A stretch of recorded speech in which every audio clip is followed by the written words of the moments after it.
All right, so Tyrion VIII. Oh well, the adventure continues. These last three chapters all take place in one day. So let's get into the action because the Lannister couple, Tyrion and Sansa, have just left the pre-royal wedding sort of breakfast type thing, and they made their way to the Great Sept of Baelor, setting King's Landing, New Year's Day, 300 AC, no less. Welcome, dear listener, to the incoherent ramblings of an insane person online. We read George R. R. Martin's Song of Ice and Fire, chapter by chapter. So without further ado, let's get into it. Okay, what next? See, I'm not used to conducting things this way, but this is a special chapter, you know. All right, so who's this commentary for? I'd say ideally anyone who happens to be into the Song of Ice and Fire. Even if you've read these books multiple times, chances are you can hopefully find new things here. Or better still, or if you happen to be a first-time reader, then I'd say this could be a good resource to connect some dots of what you've been reading so far, but only, big caveat here, only as long as you have made it at least until the end of this chapter here, because in a few minutes I'm going to spoil the hell out of it. And believe me, this is a chapter you don't want spoiled. Because I aim to keep these commentaries spoiler-free, so whatever reference I might make to other chapters in this series, they will be past chapters, not future ones. In other words, I'll be looking back and not ahead. Also, who else could this thing be for? I don't know. Do you use podcasts to lull you to sleep? Or rather to keep you awake while, I don't know, driving and stuff? Either way, welcome. Let's sink our teeth into Tyrion. And not literally, not Tyrion the man. This is Tyrion VIII. Shall we? And in a typical Martinesque fashion, we open on a tiny detail here, only to gradually zoom out to include more and more of the action that's taking place. Well, not so tiny to be accurate, as the detail in question is the High Septon's new crystal crown, which is a huge affair that must weigh horrendously on the poor guy's head. The previous High Septon's crown, which was worn by a different High Septon when officiating grand ceremonies, was smashed by the crowds during the riot in King's Landing, the King's Landing riot we read about in Clash of Kings. In fact, during that riot, back in Clash of Kings, the High Septon had been ripped apart and probably eaten by the crowds. And his crystal crown was missing where his remains were found. But then in Tyrion III, Kevan informed the council that Adam Marbrand, as newly appointed commander of the City Watch, did find some of the bits of crystal. Forget about the crown, that was made of gold, so poof, gone. But whoever made with the valuable bits of the crown left the crystals behind. So the new High Septon was sitting in his office, although he hadn't officially been crowned yet. So the plan was to have a new High Septon crown forged. So there it is, the new crown, right on the man's head, in all its glory, waiting on the poor lad's head. And he's there, officiating the wedding between Joffrey Baratheon, ostensibly, and Margaery Tyrell. The power couple of the century, I would say. And technically, Margaery could also have come as a Baratheon bride herself, being the widow of the late Renly Baratheon. But I guess that's a story the Tyrells would rather put behind. To them, Renly is more convenient as an urban myth type ghost who supposedly fought on the battlements at the Battle of the Blackwater, rather than Margaery's former husband. It's all about propaganda, This wedding, in Tywin's own words, extravagant weddings do serve a purpose. Although what Tyrion is actually wondering about is whether Margaery is still a maid not by profession. You know what I'm talking about. I mean, because on the one hand, she was indeed Renly's lawfully wedded wife, but on the other, in Stannis' own words, she is likely to stay a maid in your bed, Renly, which is basically the only comeback Stannis had in that exchange, the sarcastic exchange, the last exchange he ever had with his brother. It's the it was literally the last time they spoke. Anyway, it's not like Joffrey will even know the difference. Tyrion immediately dismisses the thought. Yeah, what does it matter anyway? Aha, you are actually right, Tyrion boy, more than you imagine, because Joffrey will never know. That's right. Aha. But okay, let's not don't let me get ahead of myself. No, but what's on Tyrion's mind is actually something major. Forget about Marjorie's virginity. Actually, two things. First of all, he really needs to pee. Too much wine.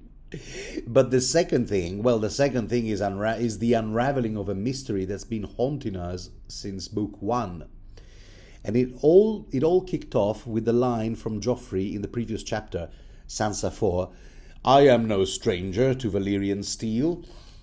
Okay, quick recap. Having received the famous short Valyrian steel blade sword from Tywin, Joffrey started swinging the damn thing all over the place. This was at the pre-wedding brunch. And Adam Marbrand was all like, you might want to be careful with that. Valyrian steel is mighty sharp. To which he replied, yeah, like duh, yeah, I know, I'm no stranger to Valyrian steel, I'll have you know. A dialogue slightly paraphrased. And finally, Joffrey found the ideal target for his steely rage, the book Tyrion had just gifted him. So he proceeded to slash it into smithereens with 6 or 7 cuts, until the priceless thing was like basically confetti flying all over the place. Oh, how merry. See, and this was where Joffrey just said to Tyrion, you and Lady Sansa owe me a better present, Uncle Imp. This one is all chopped to pieces. And at this point, everyone expected some jab from Tyrion, as customary, because we know how quick-witted Tyrion is. But mysteriously, Tyrion simply proposed a new gift that didn't seem to have any potentials for puns or jokes. He just went, yeah, perhaps a knife, sire, to match your sword. A dagger of the same fine Valyrian steel, with a dragon bone hilt, say. And Joff was taken aback, because he was expecting an attempt at making him walk right into some jab, at which point he would have to have his uncle's tongue cut off. But no, just a genuine offer for an actual gift. That was unexpected. So Joffrey gave Tyrion a sharp look and then went, sure.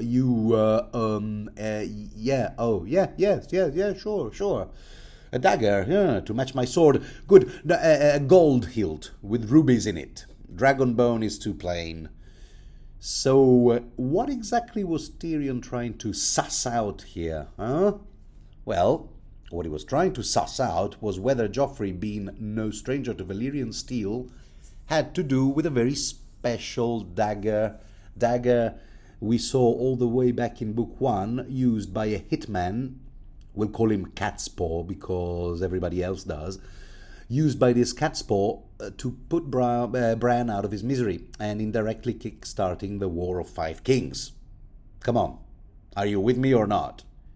Because one could argue that without the attempt on Bran's life, Catelyn wouldn't have undertaken her journey south, dagger in hand, trying to unveil the mystery of who had sent the Catspaw, who couldn't confess because the direwolf Summer tore him to pieces. Which means that ultimately Catelyn wouldn't have abducted Tyrion, and Bran would have woken up, eventually, having forgotten everything about his fall off the window. We know that a certain three-eyed crow saw to that. Even the letter by Lysa Arryn claiming that her John had been murdered by the Lannisters, even that would have fizzled into nothing, I reckon. Don't you think? I mean, do you think that Catelyn would have been motivated to avenge the dear Jon Arryn and single-handedly alienated the Lannisters by pulling some crazy stunts a la Catelyn against the Lannisters? I don't know. No, maybe not. I don't think so. You can see how if you walk back the cat in CIA parlance, you see that the War of the Three Kings was initiated, among other things, by whoever commissioned the murder of Bran Stark. And throughout books 1 and 2, we kept thinking that this was one of the Lannisters, the most obvious suspects being Jaime and Cersei, naturally, since Bran caught them in flagrante delictu, in flagrante twincestu. So motivation, eliminate a dangerous witness before he wakes up from his coma. Simple enough, right? Complicating the whole picture, muddying the waters, as it were, was Lord Peter Baelish, who, as we remember, claimed that the dagger was used for that botched the dagger used for that botched attempt did in fact belong to him until he lost it to Tyrion Lannister at a wager. Because you see, where such an expensive dagger could possibly have come. My syntax sucks today. Where the origin of the dagger, let's keep it simple, was the key to everything. It certainly didn't belong to that pathetic cat's paw, too expensive, as I said. So when Catelyn learned its latest owner was in fact Tyrion, she went, aha! Except that the pieces of the puzzle didn't quite fit, because Littlefinger said, and I quote, "The dagger was mine until the tourney on Prince Joffrey's name day. I backed Sir Jaime in the jousting, and along with half the court. And when Loras Tyrell unhorsed him, many of us became a trifle poorer. Sir Jaime lost 100 golden dragons, the Queen lost an emerald pendant, and I lost my knife, that dagger. Her Grace got the emerald back, but the winner kept the rest." So here Littlefinger paused for effect, and Catelyn going, "Yeah, Catelyn, impatiently, yeah, who did you lose it to? Speak, you bastard!"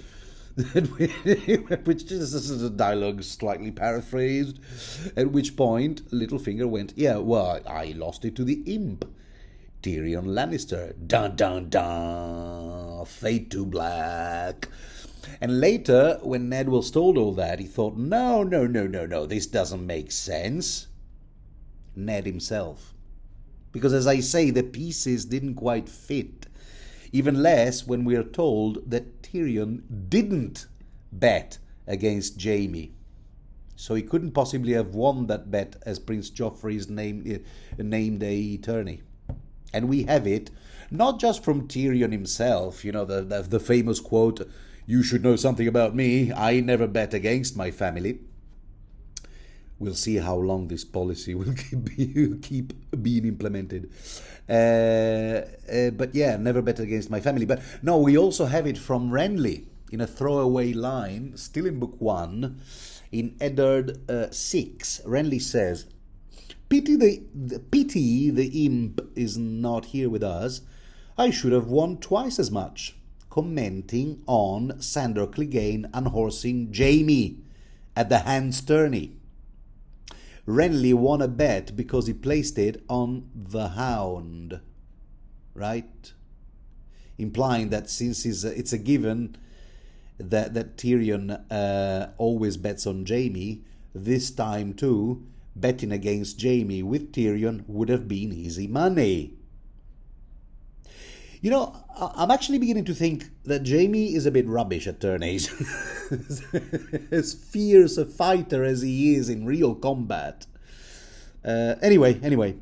Funnily enough, Renly says all that stuff within Eddard's earshot. Which, if Eddard hadn't had other things on his mind at the time, he could have just said, whoa, what do you mean you could have won twice as much?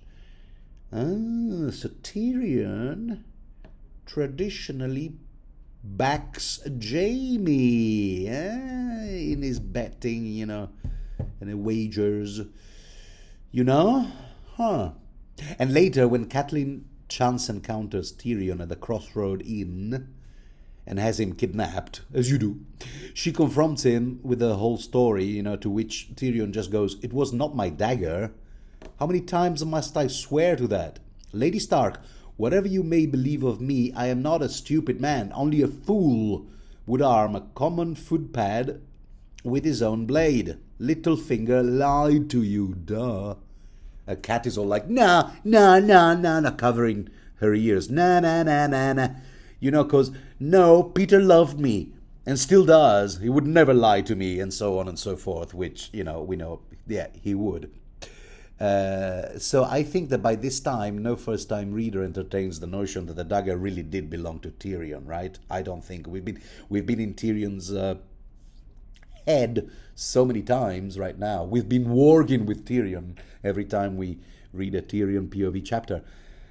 It would have been mentioned, right? No, but you know that the dagger was not Tyrion's, so the mystery lingered throughout almost 3 books.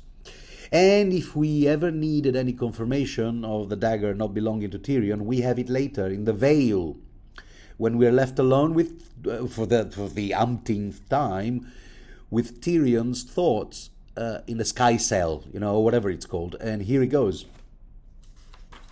Just to remind you, he wondered which of them, Jaime or Cersei, which of them had sent the footpad to silence the Stark boy, and whether they had truly conspired at the death of Lord Arryn. Yeah, because that was another, suspicion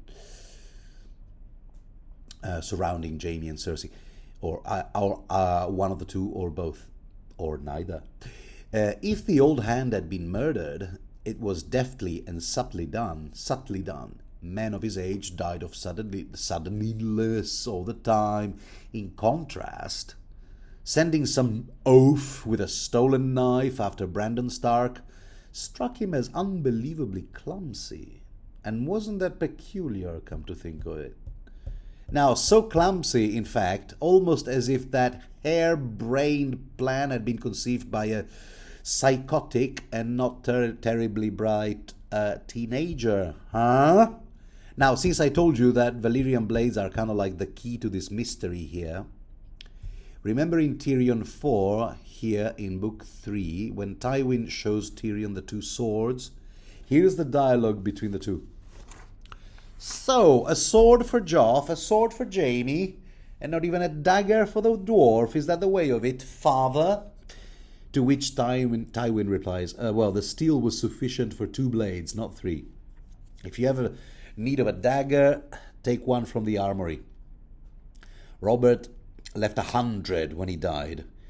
Garion Lannister, I think it's Gary. It's not Jerry, is it? Gerion.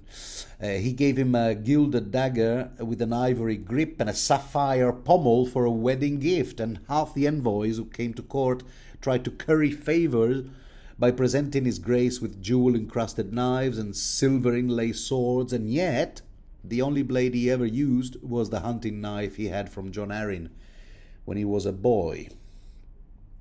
So we know that A. Robert had about 100 daggers in his armory, most of them fancy and expensive, that he'd probably forgotten about. He'd forgotten that he even owned them. And B. Anyone with access to Robert's armory could easily help himself to a dagger, and Robert would never miss it. Could it be that Robert travelled with a whole collection of daggers when he came to Winterfell with the whole royal family? And that someone from the royal family did help himself to that particular dagger, part of Robert's collection? So these are all the things Tyrion is ruminating on right now as Joffrey and Margaery stand there, in front of the septon, right between the statues of the father and the mother. And another thing he's ruminating about is a throwaway line Joffrey spoke at Winterfell. Here, let me read you the quote. Here from the same chapter. "He ought to have seen it long ago. Jaime would never send another man to do his killing." And by the way, Jaime says as much to Catelyn, remember. and Cersei was too cunning to use a knife that could be traced back to her. But Joff, arrogant, vicious, stupid little wretch that he was, he remembered a cold morning when he'd climbed down the steep exterior steps from Winterfell's library to find Prince Joffrey jesting with the Hound about killing wolves. Send a dog to kill a wolf, he said. Now, I'm sure you know, the actual line from A Game of Thrones is, send a dog to kill a dog. But yeah, you know how memory works, right? Now, if you need a bit of context, it's right there in Tyrion 1, Book 1. Bran has been in a coma for a few days, and Sandor Clegane is like, the boy's a long time dying. I wish he would be quicker about it. To which Joffrey replies, at least he dies quietly. It's the wolf that makes all the noise. I could scarce sleep last night. And the Hound goes, I could silence the creature if it please you. That's what led to the line, send a dog, etc., etc. And then Winterfell is so infested with wolves, the Starks would never miss one. This is still Joff. So now Tyrion is thinking, what if that was the moment when Joffrey hatched the plan? Not the wolf. Let's have Bran whacked. That'll silence the dire wolf as well. The only thing that remains to establish is why. Certainly not because the Hound simply said, I wish he was quicker about dying. And certainly not because Summer, the dire wolf, kept Joffrey awake with all the howling, because the attempt on Bran's life only took place after Robert and company left Winterfell. In fact, here Tyrion is thinking, here you go, is the quote. Tyrion wondered whose idea it had been to wait until Robert left Winterfell before opening Bran's throat. Joff's, most like. No doubt he thought it was the height of cunning. So Tyrion finally places the pieces together, and it almost fits. At last, Joffrey helped himself to the dagger from Robert's collection, hired some goon from, here's the quote, from the unsavory lot of free riders, merchants, and camp followers who'd attached themselves to the king's party as they made their way north. Some poxy lackwit willing to risk his life for a prince's favor and a little coin. There you have it. It seems like he's solved the mystery. And another fleeting thought occurring to Tyrion as the cloak exchange ceremony is taking place is this. Sure, Joffrey placing his cloak on Marjorie's shoulder is supposed to signify that Marjorie is now under quote-unquote Joffrey's protection. But who's going to protect Marjorie from Joffrey? And then Tyrion's gaze immediately shifts to Sir Loras. Although, really? Marjorie will be alright as long as Loras is a member of the Kingsguard, sworn to protect Joffrey? Really? In fact, if you remember, Sansa herself had, reflected about it in Sansa 2. She thought, yeah, just because Loras will stay here as a member of the Kingsguard doesn't mean that Joffrey won't ever dare raise a finger against Marjorie as long as her brother is around to sort of protect her. Not a great plan, to quote that Robert Downey Jr. meme. Not a great plan. Because if one day, out of the blue, Joffrey is displeased by how Marjorie said, oh, what a lovely day, or whatever, and consequently decides to have her stripped and beaten up by Sir Meryn Trant or any of those minions, that's all right, nothing to worry about, because as long as Loras Tyrell is there to say, don't you dare, then everything will be hanky-dory, really. If anything, given the loose cannon nature of both Joffrey and Loras, the most likely outcome would be Loras' head on a spike, and Marjorie forced to look at it, Particularly after Olenna said to her, just because Laura is good at unhorsing men with a stick, that don't make him wise. Is there a double entendre there that I missed on first read? He's good at unhorsing men with a stick. He's good like that. Sorry, it's just me being childish. But I wouldn't put it past George. Anyway, so time to get back to the castle. Right, let's get back to the chapter. I know you're eager to see how it ends, which I'm assuming you already know. Off they go to the castle, down the aisle. They're there. Throne room, right? Tyrion offers Sansa his hand. She takes it dutifully. But she does everything dutifully. But he can feel her stiffness, as they walk up the aisle together. She never once looks down at him. And this resentment at being despised by people is a recurrent motif in Tyrion's arc. And that includes the Kinglanders, because as they exit the sept, kind of like celebrities, all the crowds go berserk. They love Marjorie. They love the Tyrells. They love the ghost of Renly, who supposedly joined the Tyrells to save King's Landing from big bad Stannis.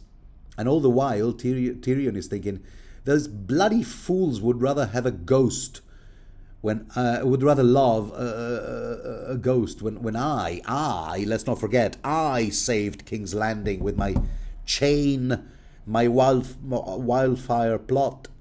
As for the Tyrells, yeah, sure, they love them for flooding King's Landing with produce, meats, flour, and lots of goodies, forgetting that it was Mace Tyrell who blocked the Rose Road in the first place, causing the famine. That is such a haunting sort of a motif in throughout Clash of Kings.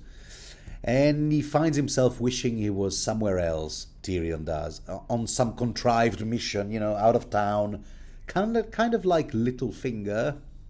That's right, let's not forget to remind ourselves where Littlefinger is supposed to be right now, because always remind yourself where Littlefinger is at, periodically, through the novel, ostensibly anyway. Because right now, Lord Peter Baelish has been travelling to the Eyrie, in the Vale, for days now. So he might have reached his destination by now. But has he really?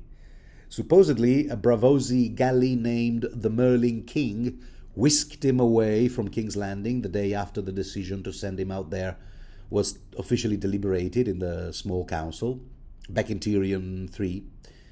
But as to where the man actually is, it's anyone's guess. Anyway, back to Sansa. Hey Sansa, he goes, what say you we take off to Castle Rock on a honeymoon when all this crapola is done, the wedding and all? Yeah, whatever, mate. Dialogue slightly paraphrased. Anyway, Tyrion here is disappointed that Sansa isn't jumping up and down with joy at the prospect of seeing Castle Rock. Which, okay, I get it. You can't exactly jump down. I don't know why people say jumping up and down. You can't jump down. You only jump. Then you fall down, but you jump up. And besides, they're in a litter right now, so jumping up and down. No. That's against health and safety regulations. But my point is, Tyrion is thinking, man, nothing makes this girl happy. Gee, I wonder why. Oh, I know. She looks at me, whenever she looks at me, she's seen the swollen, brutish brow, the raw stump of my nose, my crooked pink scar, and my mismatched eyes. I don't know, Tyrion, man. Could it be that she also sees your family still reaping the rewards of slaughtering her own family? How about that? Off the top of my head, So anyway, the conversation moves on to the Titan of Braavos, of all things, one of the wonders of the world. Perhaps Sansa would like to see Braavos?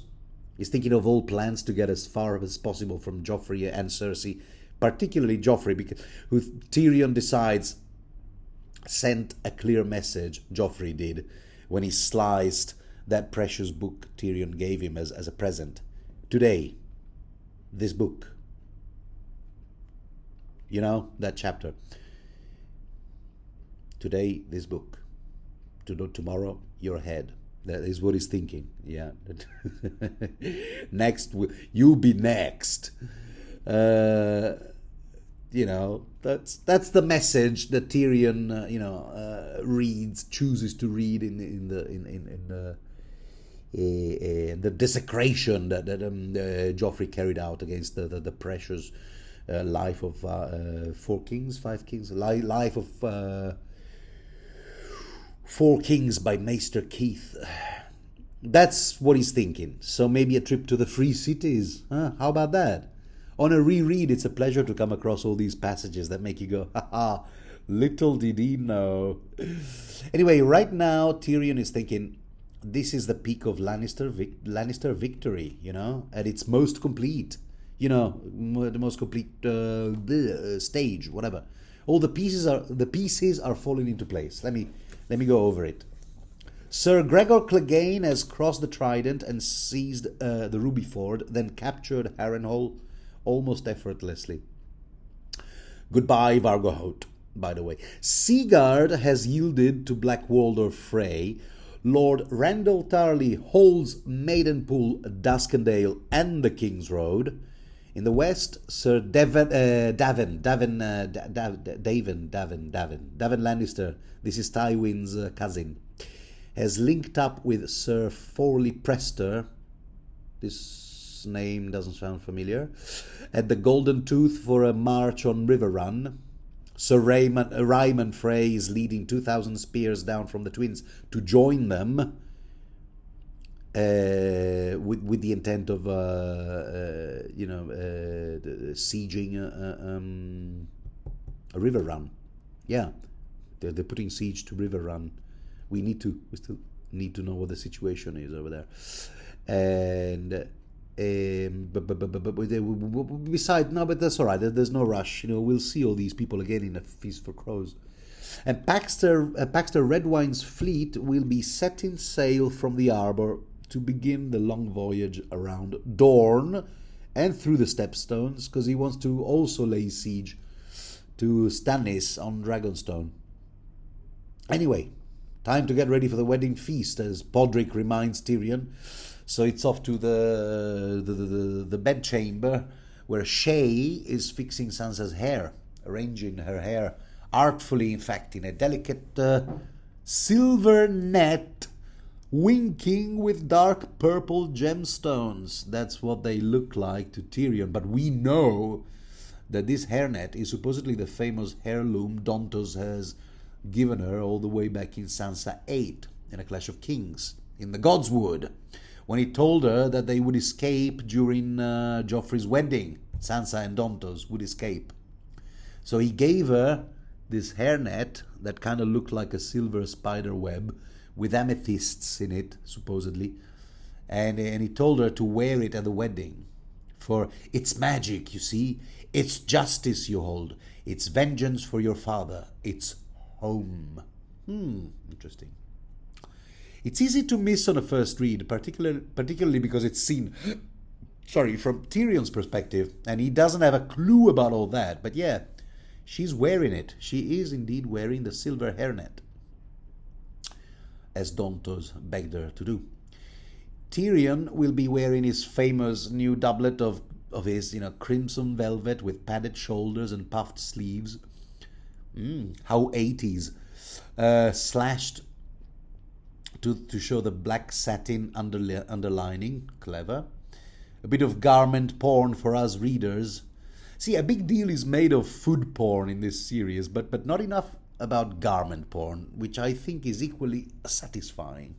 Oh, speaking of food porn, aside from the 77 main courses, which is already outrageous in and of itself, Shae keeps mentioning this pie, the pièce de résistance, this pie with live pigeons into it.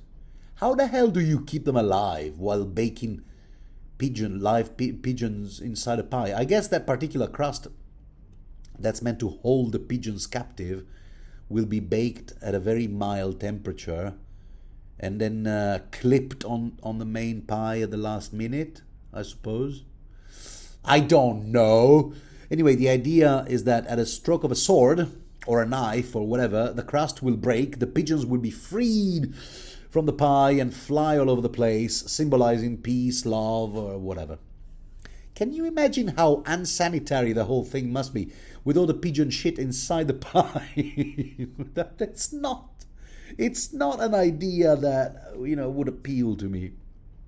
I guess that part of the crust isn't meant to be eaten either. It's like those restaurants that serve you a soup in a bowl made of bread. Yeah, okay, it's made of bread, but you're not really meant to eat it. But yeah, no, Shay keeps mentioning that because she's looking forward to seeing that, the spectacle of the doves, flying away. As would I suppose, although I wouldn't necessarily want to eat the crust on that particular pie. So anyway, Tyrion, already inebriated. Let me turn the page here. From all the wine, he leads Sansa to the throne room to join all the guests. A river of silk, satin, and velvet. And he can't help noticing what good a socialite Sansa can be, actually, when required, paying all the right compliments, engaging in small chit-chat and saying things like, "Oh my God, I just love your top. Hey, did you lose weight?" She's really good. And this is where Lady Olenna, I'm going to pronounce it. But I'm going to pronounce it like Sean Connery. I'm going to pronounce it Russian. Lady Olenna. Yeah, Olenna. AKA the Queen of Thorns. Much easier to pronounce for me. She approaches Sansa and goes, "Oh dear, your hair is a mess. Here, let me fix it." So she reaches up and fusses at those loose strands, tucking them back into place, and straightening Sansa's hairnet. An operation which must have required Sansa to kneel a little, I suppose, because she's just a little bit taller than Tyrion. But yeah, this bit will be important later, just as interesting as what she says next, because she goes on about how sad it was to hear about Sansa's brother Robb, murdered at a wedding. I mean, and how she goes, "Oh, it's so impolite to kill people at weddings, and so on and so forth." Ha ha! How ironic indeed. But never mind. Then the Queen of Thorns offers Sansa a trip to Highgarden when this wedding crapola is over. There are so many traveling plans right after the wedding, offered to Sansa. When the wedding is over, you could come with me to Highgarden, while the men are off fighting their battles and whatnot, dying like flies, while we women do the real suffering. Having lemon pies and cheese in a Highgarden. Except that this particular man, Tyrion, won't be fighting any battles since he has to remain at court, as the master of coin. Le maître de coin. No, I don't think that's how it's translated into French. So Sansa politely points out that her place, my place is next to this little dude here. Dutifully, At which point the Queen of Thorns just goes, "Oh, yeah, sure, yeah, I forgot. You Tyrion, you're the master of coin. You have to collect all those dwarves' penny taxes, don't you?" Referring to, you might remember, that tax on brothel panthers, first referred to by Oberyn, Prince Oberyn. Which it wasn't really Tyrion's idea, to be fair. But since Tyrion happens to be master of coin, the populace is blaming this sex VAT on Tyrion, who is now beginning to think that Olenna's late husband's accident, which led to his death, was probably self-inflicted. So, to rid himself. He fell off a cliff while riding a horse. And he's thinking maybe he did that on purpose, to finally be rid of your cruel japes, jabs, or japes in George R. R. Martin's parlance. So anyway, so they all head towards the dais, and it must be quite a spectacle of mismatched, height. Tyrion and Sansa on the one hand, Lady Olenna and her 7-foot-tall bodyguards, And at this point, the groom and bride make a grand entrance, riding their white chargers. Oh, hello! Him! Striped black and crimson breeches and a cloth of gold doublet with black satin sleeves and onyx studs. Her! A much more revealing gown, a confection of pale green samite with a tight lace bodice that bears her shoulders and the tops of her small breasts. My hands are shaking. No, because I'm thinking of what's her name? Dormer. That's her surname, but I can't remember her name for the life of me. The actress who plays Marjorie in the HBO TV series. And yeah, I remember that a big deal is made out of these revealing outfits worn by Marjorie. Jeffrey never misses a chance for a jab at the expenses of. Oh my God! No, sorry. No. There's no way. I Dormer Marjorie. That's all you need to enter in your what do you call it? Search engine of choice. Whether Alta Vista or AskJeeves.com. Look at her. Oh yeah, by the way, no, sorry, it's called Natalie Dormer. Look at that. Look at that. This is incredible. All right, sorry. Enough. No, but this time Cersei doesn't go, ooh, what a lovely gown. What was it made from? A necktie? She doesn't say that. Right now, Cersei she's all sweetness. You know, she embraces and kisses Marjorie. She's probably drunk. While the Tyrell, now part of Joffrey's extended family, give the groom a few hugs and kisses, which only serves to remind Tyrion that no one was in particular rush to kiss him at his own wedding with Sansa. Oh, come on, Tyrion. This is the king. Don't always be so bitter. Anyway, what was I saying? Oh, yeah, so the Tyrells. Mace, of course, and Loras, who's actually on duty right now, and Garland. And it's indeed next to Garland Tyrell, Garland the Gallant, that Tyrion and Sansa are seated. A dozen guests away from Joffrey, which of course suits Tyrion down to the ground. The wine is served at this point, and Joffrey, just like he promised in the previous Tyrion chapter, drinks it out of that 3 feet tall cup Mace Tyrell gave him as a present. He needs 2 hands to lift it up, you know. Shall we indulge in a bit of food porn? Yeah? Okay, here we go. I wrote it all down. Creamy soup of mushrooms and buttered snails served in gilded bowls. A pastry coffin with spelled with a Y, filled with pork, pine nuts and eggs. Sweet corn fritters and hot oat bread baked with bits of date, apple and orange, and ribs of a wild boar.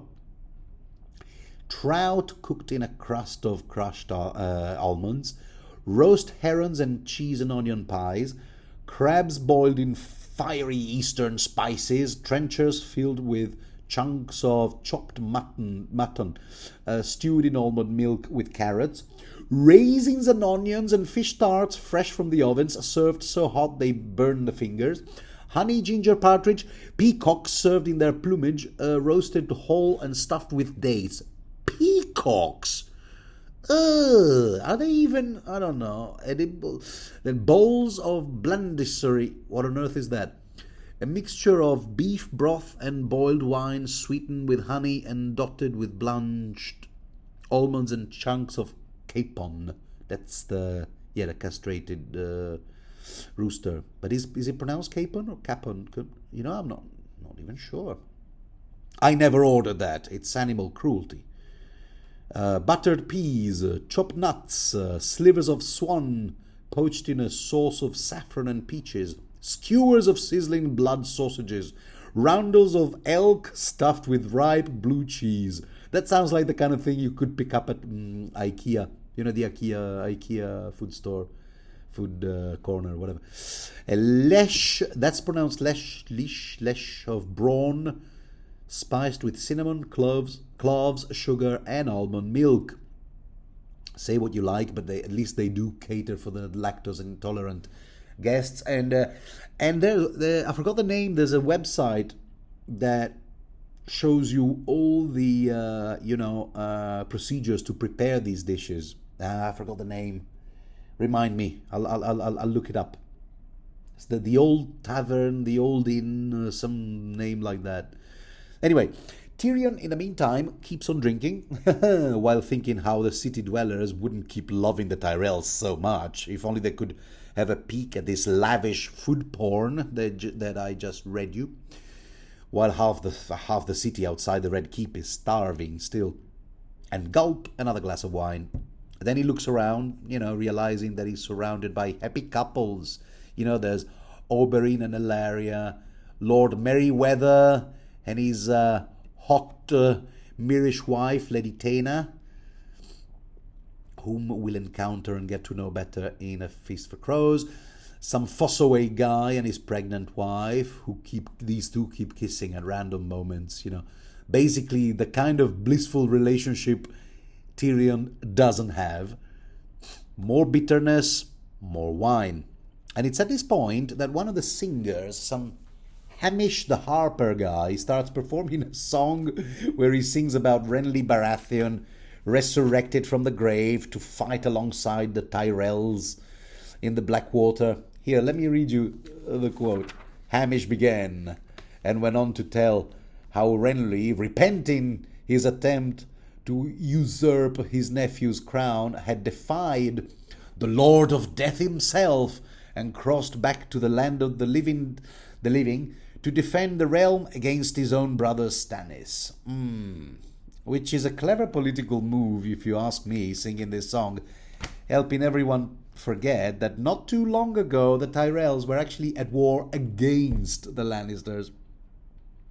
And using this urban legend of Renly's ghost that's been going around for propaganda purposes, basically.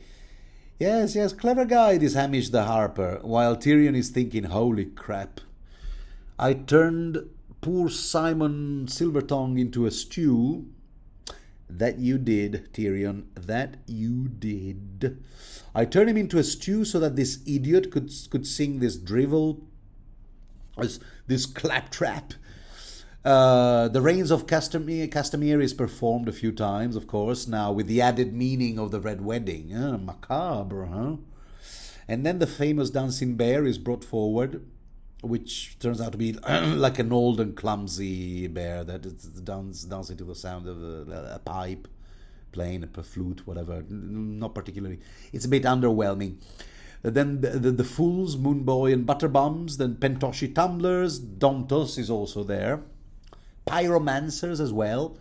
Pyromancers, are these the same alchemists who make wildfire? I didn't think they considered the substance suitable for parlor tricks. Anyway, they conjure up beasts of living flame to tear at each other with fiery claws.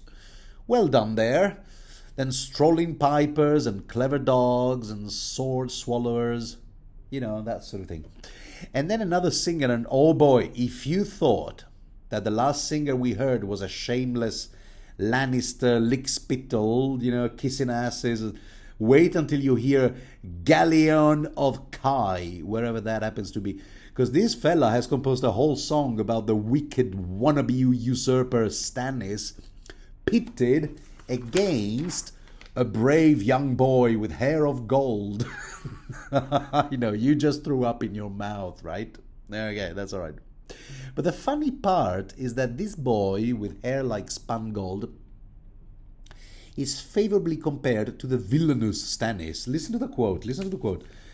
The Dark Lord who brooded high in his tower in a castle as black as night. Black was his hair and black was his soul, which, excuse me, that coal black hair happens to be one of the genetic traits of a true Baratheon. And I seem to remember that one of the reasons Stannis is reviled in the Red Keep is precisely because he cast doubt on Joffrey being a true Baratheon.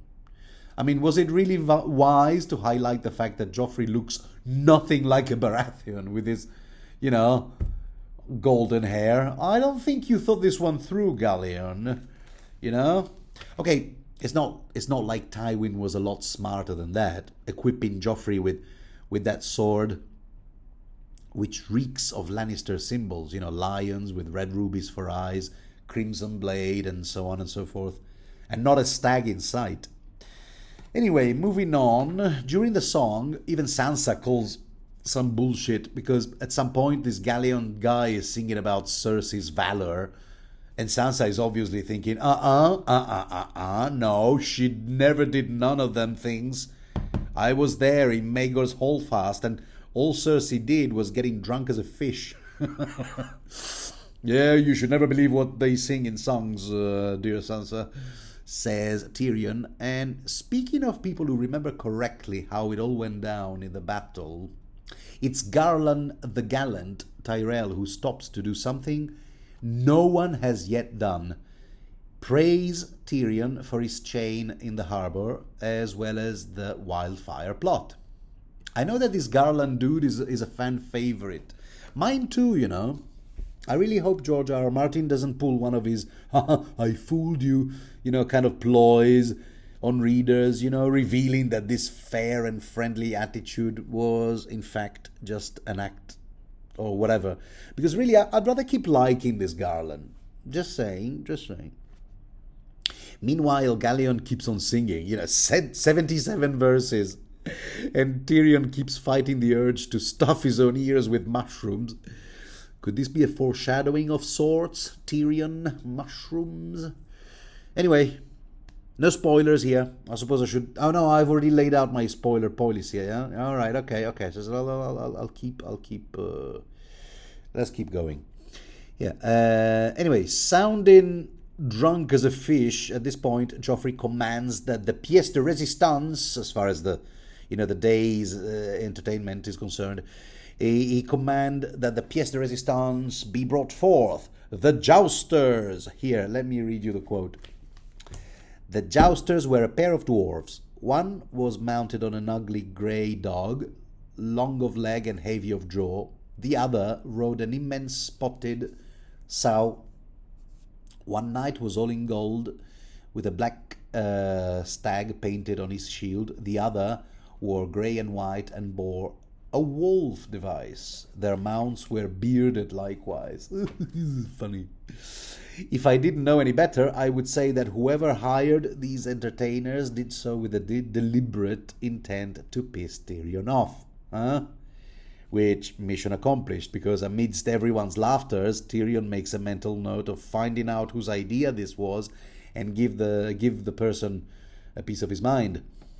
So the two performers engage in exactly what you would expect, a slapstick version of a joust. Yeah, not if you thought their performance was meant to be taken seriously, no. But the cringe fest is only about to begin, because in a move that seems totally scripted, Joffrey commands Tyrion to take part in the joust, possibly riding the pig? Uh-oh. And this is one of those things, that make you wonder, what if?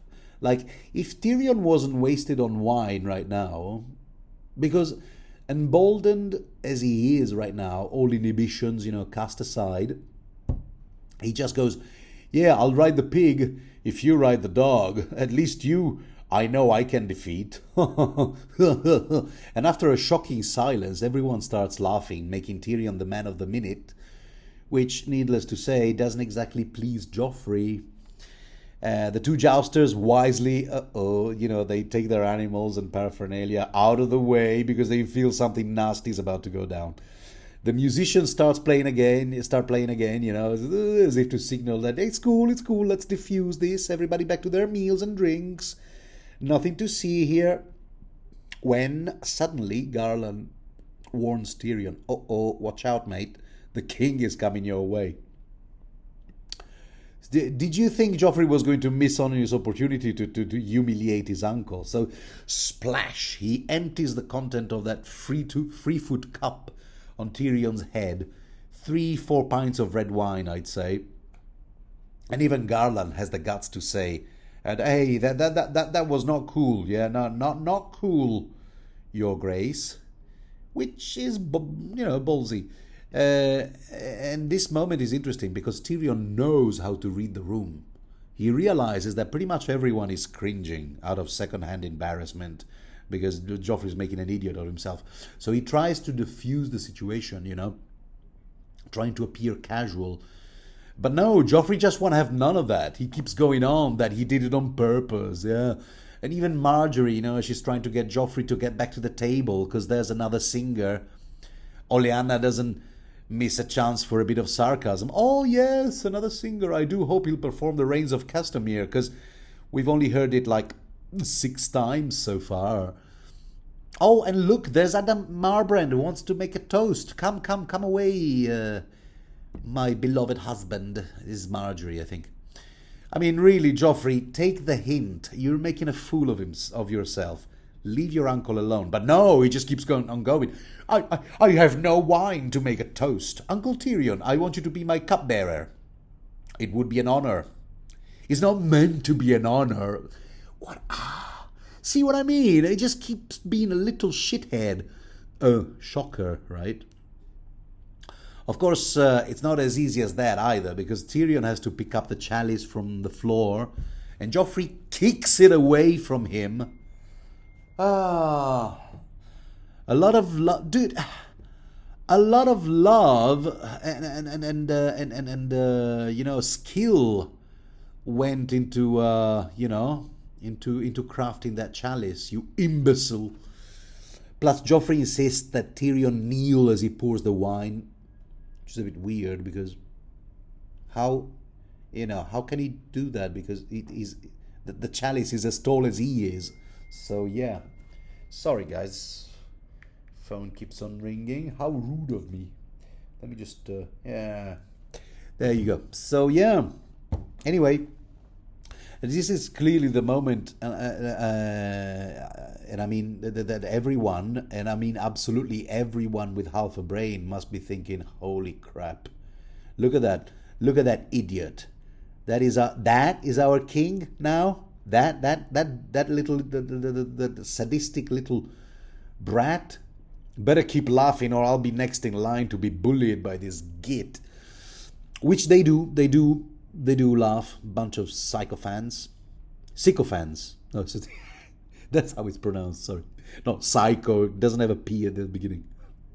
I do make that confusion from time to time. So Tywin announces that the pie is being brought. Remember the little trick? Yeah, the king is supposed to break the crust with his sword so the pigeons will fly around the room, etc., etc. Except that it's not with Widow's Wail, the Valyrian blade, that Joffrey will be slicing the pie. Because, no, Widow's Wail is not meant to slice pies. Yeah, not pies, just books, apparently. So anyway, so he asks Sir Ilyn Payne for his sword. Here, let me read you the description of Sir Ilyn's sword. Points of red fire winked from ruby eyes on the pommel. A chunk of dragon glass carved in the shape of a grinning skull, which makes Sansa gasp. What sword is that? What happened to Ice? The sword Sir Ilyn stole from my father. And this is where the penny drops. That's where Tyrion found enough Valyrian steel to forge Widow's Wail and the other longer sword, meant for Jaime. Another mystery solved. There, I told you. Valyrian blades, the theme of these chapters. Meanwhile, Joff and Marge join hands in cutting the pie crust with Sir Ilyn's sword, and it's tacky entertainment, and at its worst. White doves scatter everywhere. The musicians start playing again. Bride and groom do a little dance. Everybody's merry, and all that. And however, this is where we need to start paying close attention to the action, because even though the rest of the book clearly explains who did what and how and why things went down, there is still room for speculation and theory. I'm thinking, for example, of YouTuber Preston Jacob, who explains some of these theories in his video, The Purple Wedding. Came out way back in 2017, I believe. A commentary, and I quote, on a book series that will never be finished, filled with tinfoil ramblings by some feminist libtard, complete with a comment section with a lot of masturbation references. Your words, Preston, not mine. The intro theme, with all those opening credits, being a spoof of Deadpool. And if you're from an era where the expected reaction to hearing the name Deadpool is to go, Dead what now? Be aware that Deadpool is a movie that came out in 2016, Ryan Reynolds, and the villains are Gina Carano, Ed Skrein, who also played Darion Harris. Yeah, there's a flimsy connection. Anyway, all right, of course you're aware of Deadpool and the comic series, as well as all the sequels. Let's get back to this chapter, because you are aware that Joffrey dies in this scene, right? No more Joffrey after this, yeah? You'll be disappointed to know that that's it. Joffrey kaput. Anyway, question is, was he actually poisoned by something in the wine or something in the pie? Which could mean that Joffrey himself may not have been the target after all. Possibly Tyrion. Or did he simply choke on the pie, so case closed? Because you should never talk or laugh while chewing, huh? Didn't Cersei ever teach you that, Joffrey? It's dangerous, you know. Okay, so let's proceed with order. And as I said, in the off chance that you, dear listener, happen to be a first-time reader and I've only made it until the end of this chapter, just know that there's a neat explanation provided for everything that is about to go down. But let's pay close attention nonetheless, because nothing is what it seems. Okay, so where was I? Bride and groom. Bride and groom do a little swirly-twirly dance, and Tyrion figures this is probably the best time to make himself scarce. Him and Sansa perhaps change into a new outfit and maybe, just maybe, come back for dessert. Except he's not so lucky, as Joffrey intercepts him and reminds him that he's still the royal cupbearer after all. Oh, I should probably mention that before that, slices of pie are placed in front of both Tyrion and Sansa by an unnamed server, covered with a dollop of lemon cream. The slices of pie are covered with a dollop of lemon cream, not the unnamed server, all right? Okay, that probably didn't need explaining, but neither Sansa nor Tyrion touches the pie. Yeah, touches. Neither is singular, all right? Neither Sansa nor Tyrion touches the pie. Yeah, this time my grammar is flawless. I won't have any criticism on that sentence.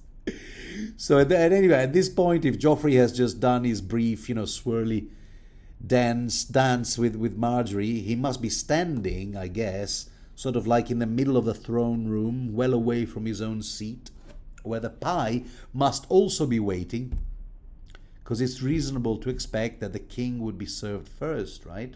Okay, anyway, just saying.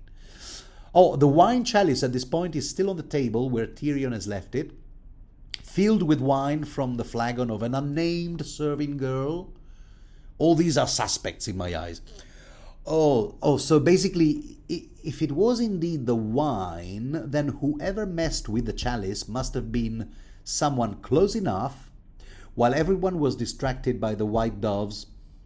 Now, as far as the seating plan goes, we know that Tyrion and Sansa had been seated far to the king's right, beside Sir Garland Tyrell and his wife, the Lady Leonette. A dozen others sat closer to Joffrey. We don't know exactly who, but we imagine Lady Olenna is one of them, simply because she's the one we hear talking, when she makes that comment about the reigns of Castamere. Anyway, it's at this point that Joffrey reminds Tyrion of his cupbearer duties, blah, blah, blah, with Marjorie, trying once again to divert Joffrey from his uncle. Ooh, come, Lord Buckler wants to do another toast. Come. Because she can totally feel another super cringe scene is about to unfold, but Joffrey is unstoppable at this point, and after taking a massive gulp of wine, he demands that Tyrion finish his pie, at which point he helps himself to Tyrion's own slice of pie and starts chewing, spitting out crumbles as he says, "See? It's good," if a bit dry, and then starts coughing repeatedly until everyone realizes that something is wrong. Very wrong, indeed. So there you have it. These are all the facts. Was it something in the wine? Was it something in the pie? In which case, was Tyrion the target? Bear in mind that right now we don't have all the facts, like what poison was used, if indeed poison was used, Plus, we don't have the explanation by a certain character which supposedly wraps everything up nice and tidy. Again, spoiler free, so I'll examine exclusively what we have in this chapter. By the way, I find it interesting that Joffrey's last dying words are, I want... No, Robb's final words were grey wind. I don't know. I see it as having something to do with his warging with grey wind. We're never explicitly told that Robb could and did warg with his dire wolf, because he's not a POV character. But yeah, Catelyn's last words are, of course, Ned loves my hair. We all remember that. Don't know why I brought these details up, but yeah, Joffrey's last coherent words are, I want, part of a larger context, larger sentence, because he said he still wanted to see Tyrion ride the pig. But at that point, he starts choking, and he manages a few more suffocated words. It's cough the pie, enough cough pie, and then I can't cough. And Lady Olenna shouts, somebody help the poor boy! Sir Garland tries a Heimlich maneuver. Sir Osmond Kettleblack rips open the king's collar. The High Septon starts praying, because that's what he does. Master Pycelle wants to have his potions fetched. Sir Meryn Trant pries open Joffrey's mouth with a tablespoon. Say oh. Everyone seems to have an idea. Hold him by the heels. Give him water. Make him look up. Yeah, he's beyond anyone's help at this point. And it's all happening really fast at this point. Joffrey points his shaking, finger at Tyrion. Asking for forgiveness? For help? Or is it an accusation? In the meantime, it's pandemonium all around. Guests are rushing to leave. Chairs are scattered. Some are throwing up, because why not? Kind of like the Mr. Creosote bit in the meaning of life. Monty Python's The Meaning of Life. I don't know why I thought of that. But why not? Yeah. And Sansa is nowhere to be seen. Because remember, in Sansa 2, this same book, when Dantos told her the night of Joffrey's wedding, that's not too long, wear the silver hairnet and do as I told you, and afterward we make our escape. Could that be why Tyrion can't find Sansa anywhere? Anywhere in sight. Nowhere to be seen. The pandemonium must have seemed the perfect distraction, I feel, to Sansa. Unfortunately, it doesn't occur to Tyrion that he should also get the hell out of there ASAP. Instead, the only thing he does is empty the chalice of the remaining wine on the floor, which is not a smart idea, and for some reason walk toward a screaming Cersei. Waddle towards a screaming Cersei, because remember, Tyrion doesn't walk, he waddles. And as Joffrey exhales his last breath, Cersei's cradling her son's lifeless body. Yeah, that bit is sad. Say what you like about Joffrey, I know I have, but that doesn't change the fact that this bit is sad. And the Kingsguard have to work really hard to pry loose her fingers so the body of King Joffrey Baratheon can slide limp and lifeless to the floor.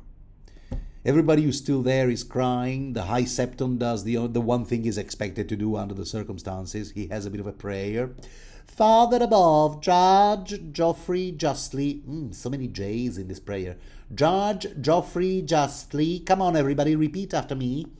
And everyone is wondering. But surely, how did this happening? And Marjorie's mother, Allery, is kind of like the coroner here.